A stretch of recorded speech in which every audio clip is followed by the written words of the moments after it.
Bonjour à toutes, bonjour à tous. Je reviens sur les préjugés sexistes et je vais prendre l'exemple des colorations qui sont proposées aux hommes. Je pense plus particulièrement à celles proposées par la marque L'Oréal. Alors, vous savez qu'il y a quelque temps, j'utilisais ce genre de coloration et j'essayais de trouver une couleur susceptible de me convenir.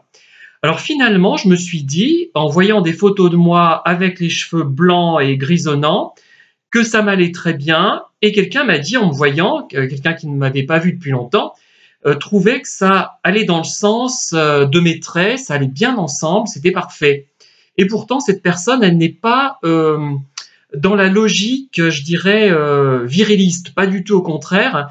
Elle est plutôt attirée par des hommes qui ne démontrent pas forcément une grande virilité, entre guillemets, de la virilité imbécile que l'on voit dans les médias, notamment. Hein, voilà. Donc, elle n'est pas du tout dans cette tendance. Donc, si elle pensait que des cheveux blonds, roux, bruns ou noirs, peu importe, me convenaient, eh bien elle me dirait et elle m'encouragerait à le faire. Donc voilà, pour situer un petit peu cette remarque.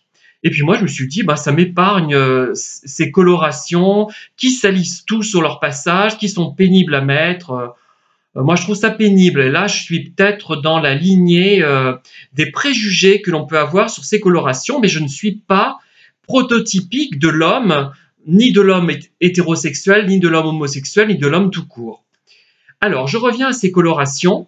Les colorations pour femmes, généralement, le temps de pause est de 30 minutes. Les colorations pour hommes, il est de 5 jusqu'à 10 minutes si on veut avoir les cheveux vraiment de couleur foncée. Alors, qu'est-ce qui est dit sur les colorations pour hommes que l'effet est naturel, il n'y a pas de problème, ça ne se verra pas. Bon. Et le temps de pause est beaucoup plus réduit, beaucoup plus restreint.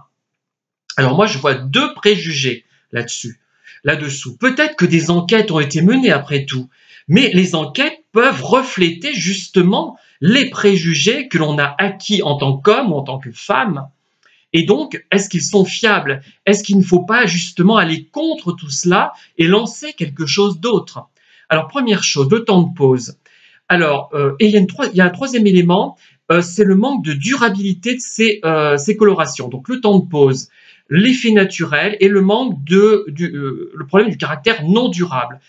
Donc, il y a trois éléments, j'en avais oublié un, parce qu'en fait, le troisième est lié un peu au premier, lié au temps de pause, hein, le fait que ce ne soit pas très durable. Alors, déjà, le temps de pause, pourquoi un homme c'est 5 à 10 minutes alors qu'une femme c'est 30 minutes? Il y a un préjugé là-dessous, je pense, selon lequel les hommes n'ont pas le temps. Pourquoi ils n'ont pas le temps? Parce qu'ils travaillent plus, parce qu'ils sont pris par des choses plus sérieuses. On a l'impression que c'est ça. Là, j'extrapole aussi. Je sombre peut-être dans le péché d'extrapolation, mais bon. Voilà, donc c'est déjà gênant de voir ça. Moi, ça me gêne déjà. Deuxième chose, le fait que ça ne dure pas, c'est-à-dire qu'au bout de quelques semaines, ça s'estompe. Moi, je trouve ça archi nul. Bon, les cheveux repoussent, vous me direz, mais avec les colorations femmes que j'utilisais avant, la coloration restait là, elle s'estompe, elle s'en va. Pourquoi? On n'en sait rien. Pourquoi un homme, il faut que ça s'en aille, une femme, il faut que ça reste? On ne sait pas. En général, on attribue l'éphémère aux femmes puisqu'on leur offre des fleurs qui vont faner, mais là, c'est le contraire.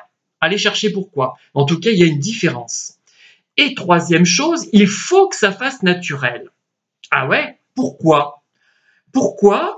Puisque des femmes ont parfois des colorations qui ne font pas naturelles, justement, qui ne sont pas naturelles du tout, qui sont vertes, bleues, roses, rouges, ou d'une couleur qui n'apparaît que très rarement ou jamais dans la nature. Les femmes c'est autorisé, les hommes non. Alors là, l'homme est puni. On est puni, on a un homme, bah t'es puni, t'as pas le droit de vouloir être un peu original, tu dois être naturel. Voilà, il faut que les colorations soient naturelles pour les hommes. Ben non, peut-être qu'il y a des hommes dont je fais partie qui n'ont pas forcément envie que ça fasse naturel. Ouais, mais un homme, ça doit faire sérieux, il va pas être crédible après s'il se balade avec des cheveux qui manifestement sont d'une couleur qui n'existe pas dans la nature, par exemple. J'en ai vu quelques-uns, hein, malgré tout. Mais c'est quand même rare. Alors que des femmes qui ont des cheveux de toutes les couleurs, on en voit quand même pas mal. Les hommes, c'est beaucoup plus rare. Et souvent, quand on creuse un peu, on se rend compte que ce sont des hommes gays, homo, autrement dit. Voilà. Voilà ce que je voulais dire sur le sexisme, les préjugés sexistes et le conformisme des colorations qui sont proposées aux hommes, notamment et surtout par L'Oréal. Et j'ai presque envie de leur envoyer cette vidéo. Ils vont me répondre de façon lénifiante. Oh, mais non, pas du tout. Ce n'est pas cela. C'est comme pour les fleurs, hein. Un homme ne doit pas aimer les bouquets arrondis, de couleur pastel. Mais qu'est-ce qu'ils en savent? Déjà, il faudrait déjà faire une enquête, première chose, première étape. Et cette enquête, il faut la remettre en question. C'est-à-dire pourquoi obtenez-vous, par exemple, que les hommes préfèrent certains types de couleurs ou certaines formes de bouquets? Parce qu'on leur a mis ça dans la tête. Déjà, les fleurs, pour un homme, c'est vachement osé. Et si en plus, il faut que ça soit pastel, délicat, arrondi, ça ne va pas passer du tout. Enfin voilà, un exemple autre du sexisme qu'on subit, que subissent les femmes, que subissent les hommes. C'est ça vraiment que je voudrais faire comprendre. Il y a vraiment un gros problème. Voilà.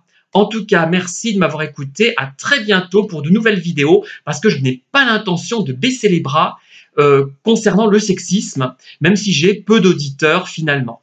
Merci, à très bientôt.